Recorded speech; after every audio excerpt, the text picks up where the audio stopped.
Alors pour la séance d'aujourd'hui, donc on est ravi d'accueillir les représentants de Grenoble Habitat, Gabriel Sibyl, donc directeur de Grenoble Habitat, et Fanny Billon, qui est chargée d'opération.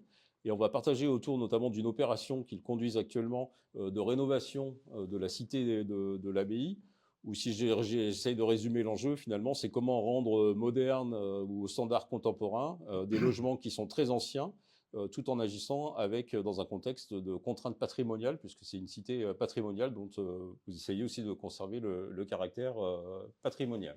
Eh bien, je vous propose qu'on commence. Donc, Gabriel, peut-être, est-ce que tu peux nous dire quelques mots sur Grenoble Habitat et puis un peu l'intention urbaine de Grenoble Habitat et notamment à travers cette rénovation de l'abbaye? Volontiers. Merci pour l'invitation. Merci à toutes et à tous d'être venus. Je crois qu'avec Fanny, on est très heureux de venir vous partager ce qu'on est en train de faire là-bas. Ce matin, avec Fanny, on va vous parler d'amour, de joie et de tendresse. C'est un beau programme et je commence avec la joie que j'ai ressentie en arrivant dans cette salle. Ça fait une petite année que pour ma part, j'ai déménagé à Grenoble. Et de voir ce dont on va discuter ce matin, une magnifique réhabilitation à côté, le lycée Champollion, la ville qui se stratifie derrière avec le Rabot, puis la Bastille, et ensuite la Chartreuse. À Lyon, je viens de Lyon, on parle souvent de la cuvette grenobloise, et c'est vrai que je suis toujours émerveillé par les bords de cette cuvette, avec les magnifiques massifs que vous connaissez. Et il n'y a pas de hasard, la ville elle se fabrique dans un environnement, dans un territoire. Et je pense que l'abbaye est un élément de ce paysage. Et donc, voilà, je vous partage cette joie, parce que ça fait partie des choses qu'on peut partager. Et de vous dire que je suis aussi, en étant arrivé il y a une petite année, je n'ai aucun mérite dans ce qu'on va vous présenter ce matin. Donc je peux aussi le dire facilement, je suis extrêmement fier de ce qu'on fait sur l'abbaye, parce que vous le verrez dans ce que Fanny vous présentera et si vous voulez regarder les photos, la situation de départ et puis après ce qui est en train de se matérialiser là-bas. Je pense qu'on voit ce dont je parlais, à savoir de la tendresse dans la manière dont on aborde ces immeubles et ce quartier. Grenoble Habitat, on a une SEM, je ne sais pas si c'est un mot que vous connaissez, un acronyme. On est une société d'économie mixte. Ça veut dire tout simplement qu'on est au service de ce territoire, de ses habitants, des élus et des techniciens. On est là pour que ce territoire puisse exister à travers un projet politique, c'est notre seule vocation. Et on a cet énorme atout de pouvoir aussi bien faire comme le font les bailleurs sociaux, les OPH ou les ESH, que de pouvoir aussi faire ce que font les promoteurs. Une SEM, elle sait tout faire, elle peut aussi bien construire un gymnase, un équipement, qu'une opération de promotion. Grenoble Habitat, notre identité, notre ADN, on est une petite structure, on est 85 à peu près, et on est propriétaire d'environ 5000 logements sociaux. Notre ADN, c'est la qualité. Quand je parle de la maîtrise d'ouvrage, je ne sais pas si vous connaissez nos opérations. Pour ma part, je continue de les découvrir. Et ce qui me frappe, c'est qu'il y a toujours eu une attention au lieu. C'est-à-dire que les architectes qu'on a fait travailler, puis notre responsabilité de maître d'ouvrage, a toujours été attentive à construire ce paysage grenoblois de la métropole, hein, parce qu'on construit en dehors de la ville aussi, avec énormément de respect. Sur l'abbaye, je reviens sur mes sujets d'amour, de joie et de tendresse. Je fais un petit pas de côté. Je ne sais pas si vous connaissez un peu les grands ensembles, mais pour ma part, ça fait presque 30 ans maintenant que j'y travaille. Je suis amoureux de ces quartiers. Ils sont d'abord de ses habitants, mais ensuite de la modernité avec tout ce qu'elle offre de qualité. Ils ont peut-être deux fragilités. La première, c'est la monoprogrammation, 100% de logements sociaux, il n'y avait pas d'équipement, etc., etc. Et très souvent, comme on les a construits très rapidement, une absence de détails. Et c'est pour ça que je vous parlais de tendresse, c'est qu'aujourd'hui, dans l'architecture, on a tendance, dans des enjeux d'économie, à oublier les détails. Et l'un des sujets qui existent à l'abbaye, c'est qu'il y a de nombreux détails qui existent, qui font que quand on habite dans un quartier comme ça, on se sent respecté, parce qu'on sent qu'il y a des architectes qui ont été attentifs à ce qui va se passer dans notre quotidien pour que le beau soit là dans chacun de nos gestes, chaque instant qu'on peut traverser dans une journée. Et du coup, tout l'enjeu pour nous, derrière, quand on réhabilite l'abbaye, c'est de prendre ces détails en considération.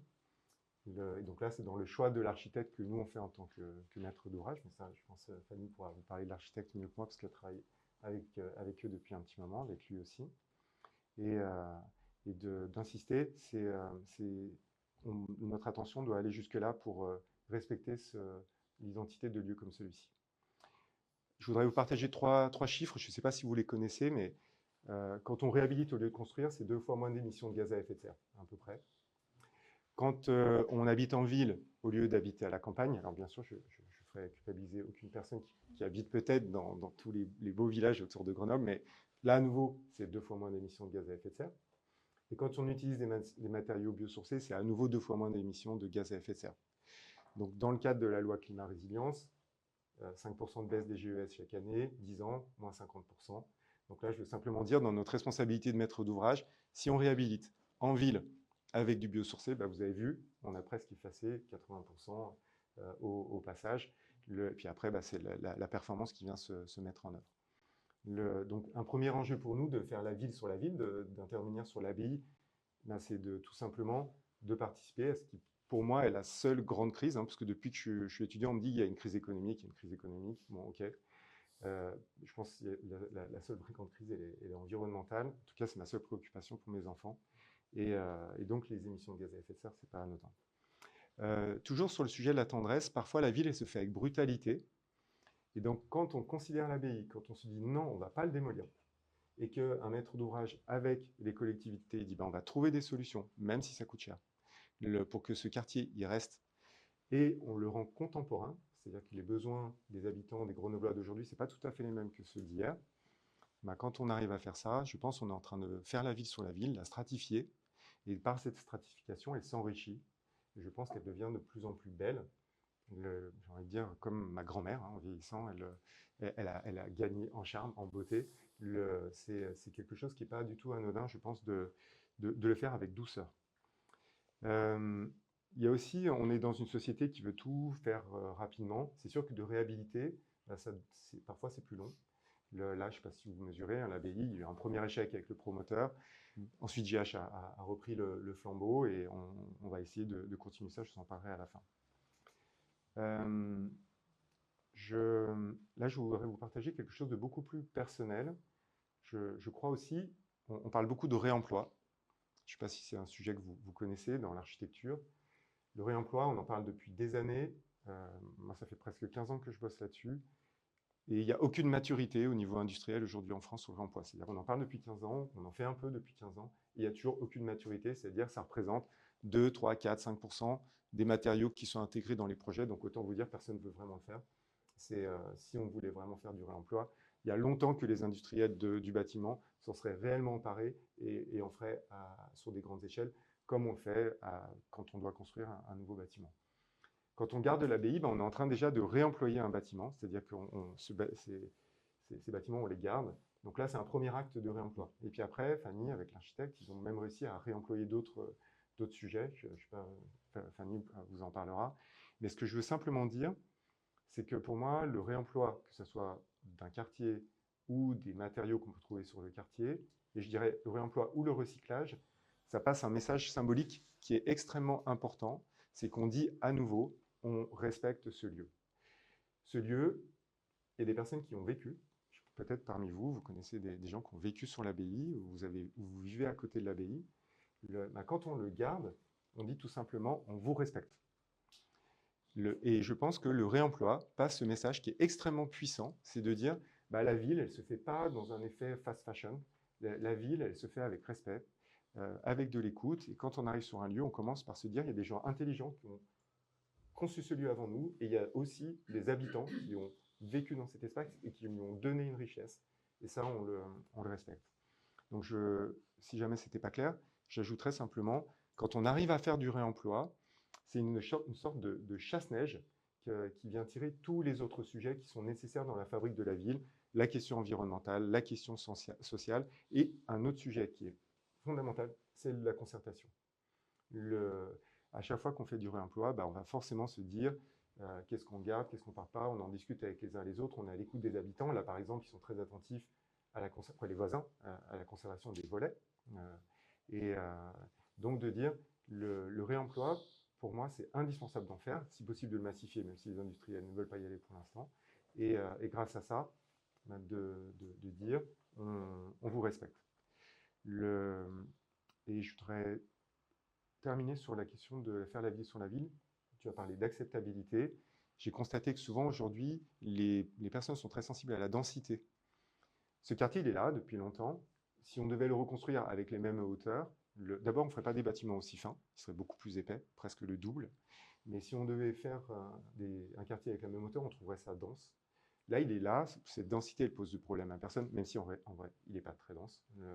Et donc, de réhabiliter, c'est aussi une manière de rendre les projets beaucoup plus acceptables que ce qu'on peut envisager ailleurs. De vous dire, derrière tout ça, il y a une autre question qui se pose, c'est qui va habiter dans ce quartier? Et ça, c'est un vrai débat. Parce qu'il faut beaucoup d'argent. Là, il y a un promoteur, je vais donner son nom parce qu'il a eu l'élégance de se retirer après s'être engagé à réussir. Donc c'est Ogic. Et Ogic, ils n'ont pas réussi. Je pense qu'ils avaient peut-être sous-estimé certaines contraintes. Je ne sais pas si nous, on va réussir, mais je veux simplement dire, ce promoteur, il avait envisagé de faire des logements, entre guillemets, haut de gamme.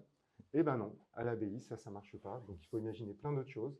Et derrière, on a trouvé des montages qui soient suffisamment adaptés aux personnes qui ont vraiment envie de vivre à l'abbaye. Et je terminerai sur le long préambule en disant tout ça, ça coûte cher.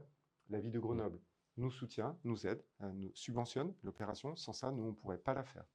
Donc, je veux simplement vous dire, il y a derrière une décision politique qui permet à une structure de réhabiliter correctement ces deux premiers bâtiments. Bah écoutez, je vous propose pour ma part de commencer par revenir un peu sur l'histoire du quartier, alors que vous connaissez peut-être déjà. Mais donc, la cité a été construite dans les années 30, donc précisément entre 1928 et 1931, dans le cadre de la construction des premiers logements sociaux sur la ville de Grenoble, et notamment la création en 1921 du premier office public de l'habitat bon marché, donc les fameux logements HBM dont on entend parler. 4 cités sont construites à peu près à cette époque. Donc la cité du Rondeau, la cité de la Capuche, la cité Jean Massé et enfin l'abbaye. Donc aujourd'hui, 2 de ces cités ont été démolies, une réhabilitée assez lourdement avec une isolation par l'extérieur. Donc finalement, aujourd'hui, il ne reste que cette cité de l'abbaye quasiment intacte et qui reste un témoin des logements de l'entre-deux-guerres.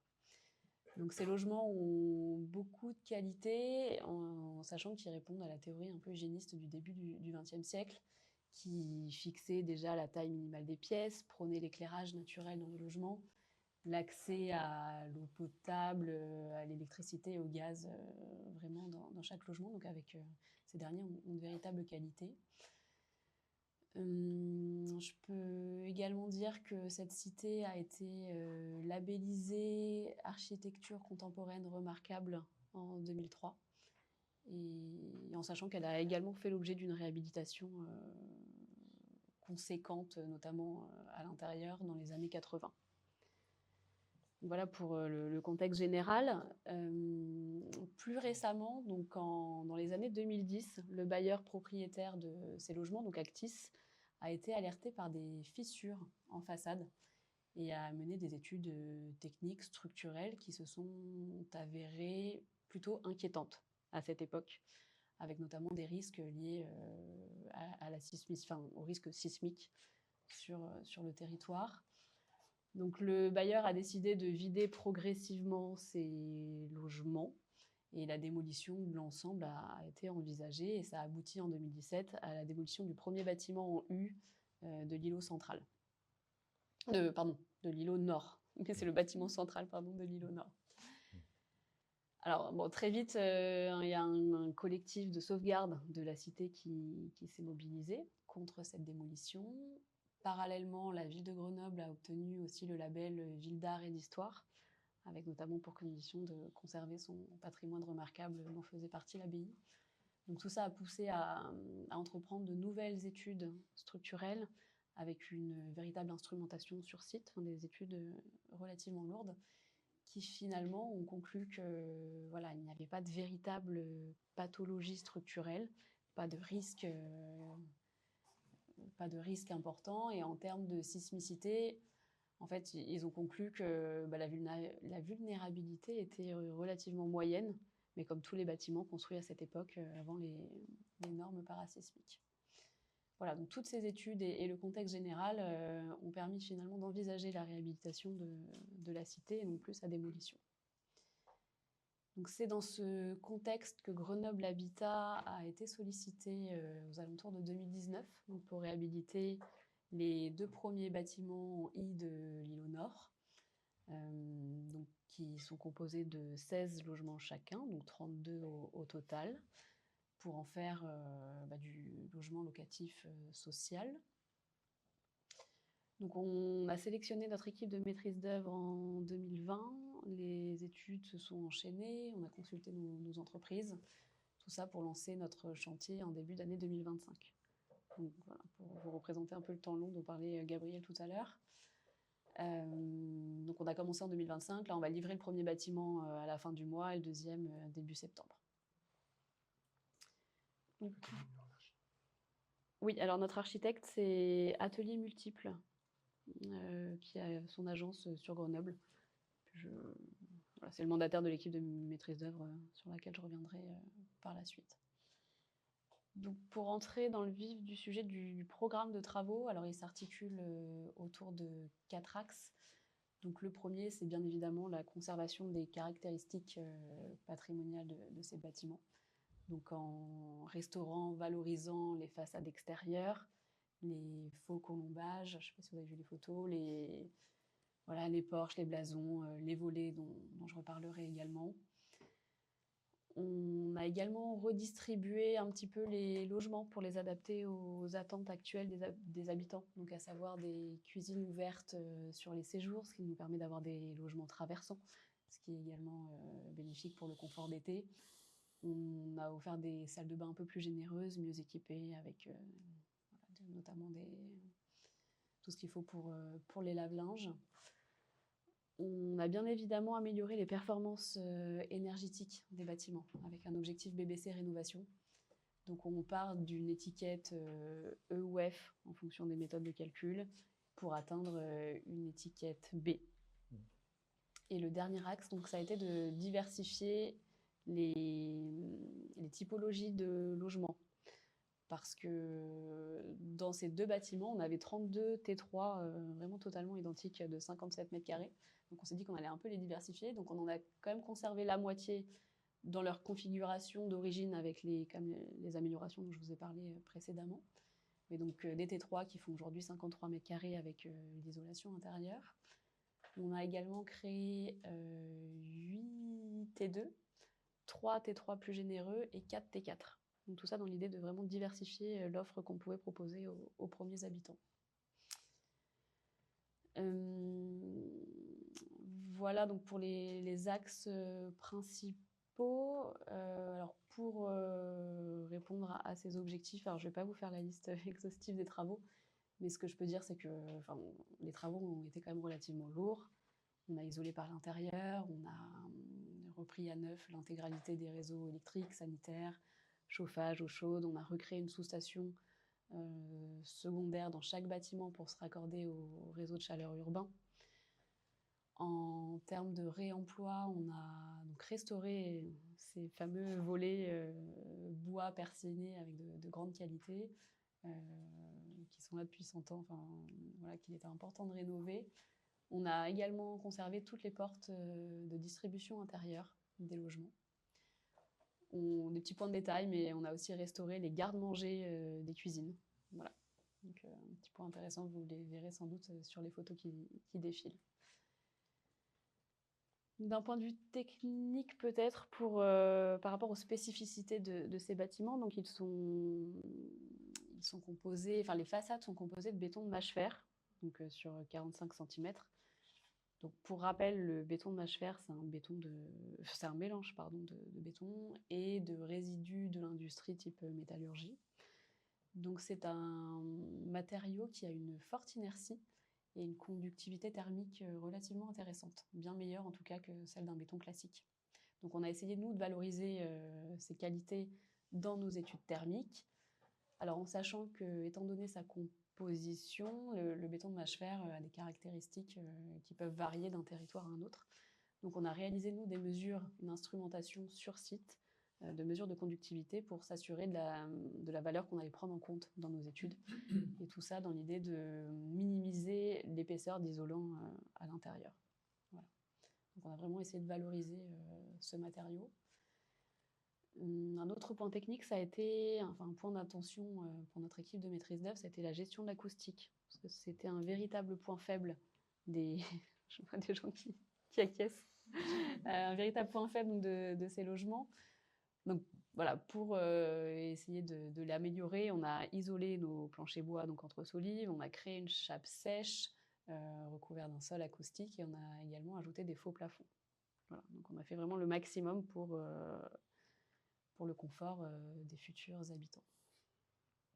Et pour terminer peut-être sur le programme, je peux préciser qu'on a fait le choix de ne pas traiter l'accessibilité des logements. Donc on n'a pas de logement de plein pied, on n'a pas ajouté d'ascenseur, pour diverses raisons, mais notamment financières.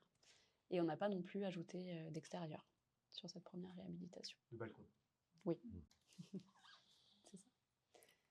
Donc pour concevoir et mettre en œuvre donc ce programme de réhabilitation relativement ambitieux, on a sélectionné une équipe de maîtrise d'œuvre, on en a déjà un peu parlé, expérimentée en réhabilitation, notamment sur des bâtiments anciens comme ceux de l'abbaye.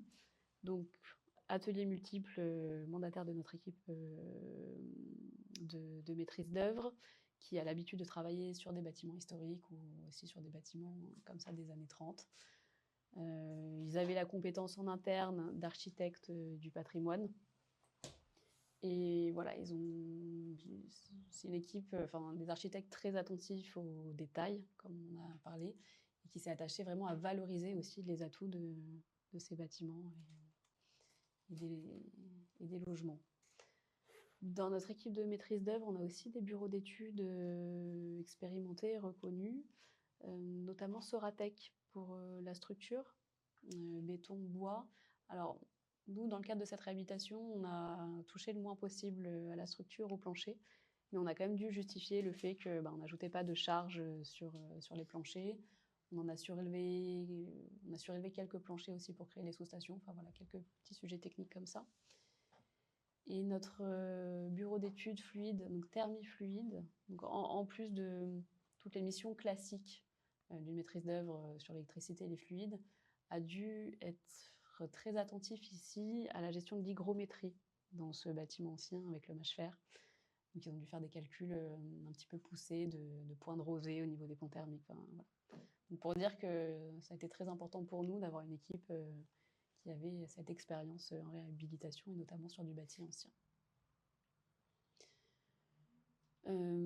Pour finir, pour ma part, je peux peut-être vous parler du coût de tout ça.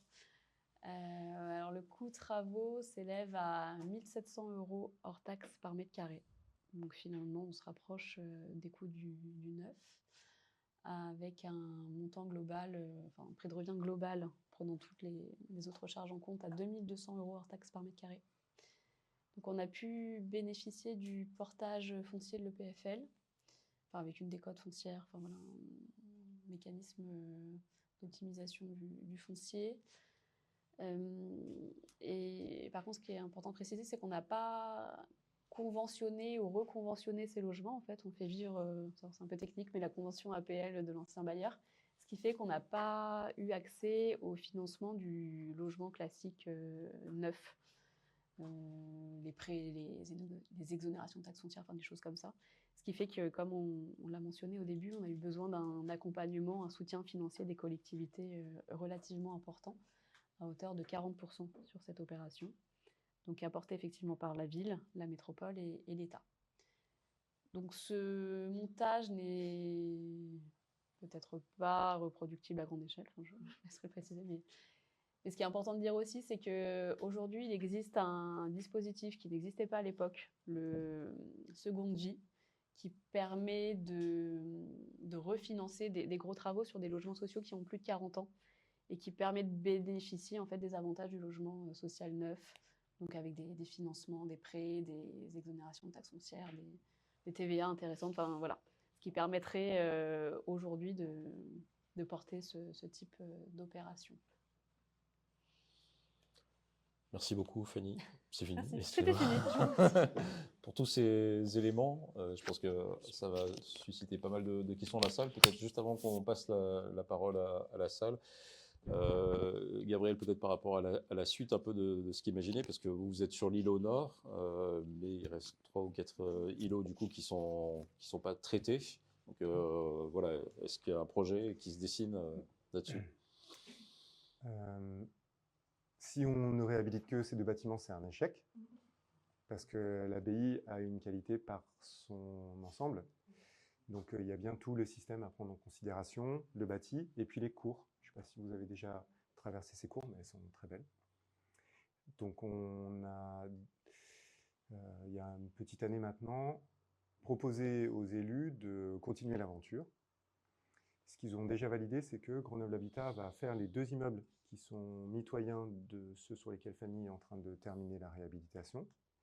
Et là, on va partir avec un programme, j'insiste sur ce mot parce que c'est cet enjeu du programme qui va nous aider à continuer de réussir, donc on doit passer beaucoup de temps à réfléchir au programme.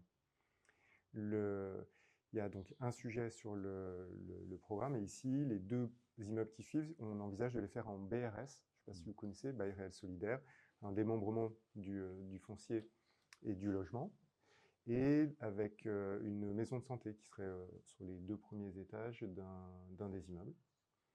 Le BRS, d'en faire là-bas, c'est un vrai pari, parce qu'à Grenoble aujourd'hui, et même sur d'autres métropoles en France, en général, le BRS est fait sur du neuf. Donc là, l'idée, c'est de produire du logement en BRS à des prix très bas. On s'est donné un coût d'objectif de, vous l'avez en tête, Fanny, 2300 € du mètre. Je ne sais pas si vous vous souvenez, Fanny vous disait 2200 € le prix de revient de l'opération. Hein, donc il y a un moment quand même, il faut que nous, on se paye, etc. Et donc néanmoins, c'est ça qu'on a proposé, que la ville a validé, et on voudrait essayer que l'un des 2 immeubles soit sur un format de BRS un peu particulier, de proposer des sortes de colocations à des jeunes adultes, parce que ce qu'on entend sur Grenoble, c'est qu'il y a beaucoup de jeunes adultes, alors c'est plutôt des jeunes, hein, peut-être il y a des anciens qui cherchent aussi, mais qui ont envie de vivre un projet collectif, commun, autour de communs, et qui ne trouvent pas forcément de réponse adaptée. Ce n'est pas forcément de l'habitat coopératif. Donc là, on a envie d'essayer quelque chose. Si certaines ou certains sont intéressés, ben, on va bientôt aller à la recherche d'adultes qui seraient intéressés, de jeunes adultes qui seraient intéressés, ou pas jeunes d'ailleurs, on s'en fout. C'est plutôt le besoin dont on nous a parlé. Et puis ben, la suite, parce que c'est quand même ça qui va être très important. Sur l'abbaye, il se passe quelque chose qui est exemplaire, c'est qu'il y a de l'urbanisme transitoire qui est porté par plusieurs acteurs, dont certains sont présents ici. Et cette approche de l'urbanisme transitoire, pour moi, elle est fondamentale. C'est comme le réemploi, ça permet de concerter, ça permet de préfigurer. Et puis on habite les quartiers pendant la durée des projets, qui est extrêmement longue, Fanny vous en a parlé. Donc néanmoins, là, il y a l'urbanisme transitoire sur l'îlot central. Donc là, pour l'instant, la ville se dit, on continue, et je pense que c'est très bien. Peut-être qu'il faudra que nous, on apporte un peu d'ingénierie technique pour pouvoir la pérenniser. Et l'îlot sud, là, fait l'objet de nombreux débats. On pense à des logements pour les jeunes actifs, peut-être essayer du logement libre, une fois que le quartier a retrouvé un peu de lisibilité auprès des Grenoblois. Avec cette question des extérieurs dont vous a parlé Fanny, pour ma part, je suis assez défavorable à l'idée de mettre des balcons sur l'abbaye, parce qu'il y a des cours qui sont très généreuses, donc quand il suffit de descendre pour mettre son transat en bas, ou que des enfants n'ont qu'à descendre pour aller en bas, je pense que ce n'est pas la peine de créer des balcons sur cette forme qui est aussi belle par sa simplicité, mais de dire, voilà, on va devoir se poser la question des balcons, c'est un coût supplémentaire. Et tout ça dans un environnement grenoblois. Je ne sais pas si vous avez regardé récemment les prix du logement à Grenoble, mais aujourd'hui, des logements sur des copros bien placés sur le centre de Grenoble, ils se vendent entre 2 000 et 3 000 €, même certains jusqu'à 1 500 € du mètre. Donc là, on vient avec toute la complexité, les subventions, aller chercher à produire du logement qui finalement pourrait être plus cher que des logements qui existent déjà, sur lesquels il n'y a pas besoin de mettre un seul euro. Donc là, c'est vraiment les collectivités qui disent non, mais ce quartier, il doit se poursuivre. L'État va être concerné, parce que quand Fanny a parlé du dispositif seconde vie, si on fait du logement social là-bas, en sachant qu'on est dans un QPV, normalement, on n'a pas le droit. Bah là, on peut trouver des ressources supplémentaires par des exonérations de taxes, des emprunts plus longs ou des loyers un peu plus élevés. Donc, de vous dire, les perspectives sur l'ABI, elles sont multiples. Il y a ce sujet de la programmation, dont on discute en ce moment avec la ville de Grenoble notamment. Je reviens sur ce que je disais en introduction, la joie. J'espère la joie que chacun d'entre nous va vivre demain en voyant tout simplement la beauté de ce qui a été réalisé là-bas. Pour ma part, chaque fois que je croise la beauté dans l'architecture, ça m'apporte beaucoup de joie. Donc, le premier sujet, c'était la joie. La deuxième, c'est, je vous parlais d'amour. Nous, c'est ce qu'on attend des architectes qui travaillent pour nous, c'est qu'ils regardent les sujets qu'on leur confie avec amour, au sens de considérer ce qui est beau et puis ce qui est plus fragile, les vulnérabilités de tout ça, et qu'ils ne soient pas en train de choisir, ok, ça m'arrange, je le garde, et puis ça, on va le mettre à la trappe, c'est un peu compliqué. Et puis la tendresse, je pense que vous l'avez senti dans le propos de Fanny, c'est on a été attentif à chaque détail, et donc ça, c'est la tendresse, on y va avec douceur, avec délicatesse, parce que chaque détail il a été conçu, il y a énormément d'intelligence derrière tout ça. Et donc j'espère qu'on va de notre côté pouvoir continuer de travailler, pas forcément nous en tant que maître d'ouvrage, mais d'apporter nos premières expériences, de les partager. Et ce qui me semblerait vraiment beau dans cette aventure, c'est que là, dans les réflexions à venir, on remet les habitants au cœur de la réflexion. Pour ma part, j'ai fait des centaines d'ateliers de concertation. J'ai jamais vu des habitants se tromper sur ce qu'on doit faire sur un endroit. Jamais. Parfois, ils ne sont pas contents, parfois, bref, mais ils ne se trompent jamais. Donc là, je me demande, dans la méthode qui est en train de se construire sur l'avenir de ce lieu, comment on vient réintégrer les collectifs, ceux qui sont dans l'urbanisme transitoire, et puis les voisins, pour qu'on réfléchisse ensemble à l'avenir de ce lieu.